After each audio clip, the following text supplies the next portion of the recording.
دی نیم از legend آدی افسان 2017 کا canal D کا ترکش رومانٹک ڈرامہ سیریل تھا جس میں لیا کرسن نے زینب کا رول پلے کیا۔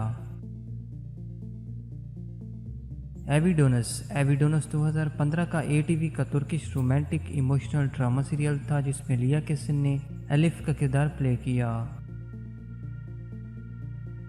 توزکوپران 2018 کی famous fantasy fiction Turkish series ہے جسے TRT1 نے نشر کیا۔ اس سیریز میں لیا کرسن نے ایلف کا کردار پلے کیا۔ پایاتخت عبدالحمید 2017 کی most famous historical biographical Turkish series تھی جسے TRT1 نے ترکیہ زبان میں اور تابع اردو نے اردو ڈبڈ میں نشر کیا۔ اس سیریز میں لیا کرسن نے سعدیہ سلطان کا کردار پلے کیا۔ کرلس عثمان 2019 کا اے ٹی وی کا historical biographical action most watchable Turkish drama serial ہے جس کی سیزن 5 میں لیا کرسن نے فاطمہ خاتون کا کردار پلے کیا۔